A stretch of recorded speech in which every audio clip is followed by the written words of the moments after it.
నాగార్జునకి 2017 సంవత్సరం అస్సలు కలిసినట్టుంది. Year starting నుంచి ఏదో ఒక ప్రాబ్లం ఆయన్ను వెంటాడుతూనే ఉంది. మొన్న అఖిల్, నిన్న చైతు సమంత పెళ్లి, ఇవన్నీ మర్చిపోవాలనేమో ఓంకార్ లాంటి చిన్న డైరెక్టర్తో నాగార్జున చేస్తున్న సినిమా రాజుగారి గది 2.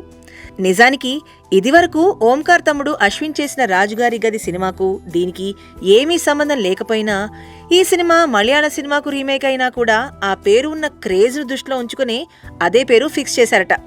ఈ సినిమాలో సమంత, రిచా పనాయ్లను హీరోయిన్లుగా ఫిక్స్ చేశారు.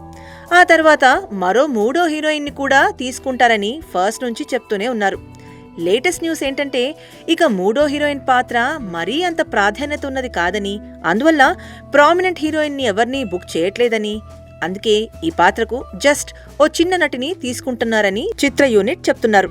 ఈ సినిమాలో నాగ్ది ఓ స్పెషల్ రోల్. ఇందులో సమంత, నాగ్ కలిసి నటిస్తున్న సన్నివేశాలు రీసెంట్ గా స్టార్ట్ అయ్యాయి. ఈ విషయం సమంతనే తన ట్విట్టర్లో ఎక్సైట్ అవుతూ పిక్తో సహా ట్వీట్ చేసింది. ఏది ఏమైనా నాగ్కి ఈ సినిమా షూటింగ్తో కాస్త రిలాక్సేషన్ అన్నా దొరుకుతుంది.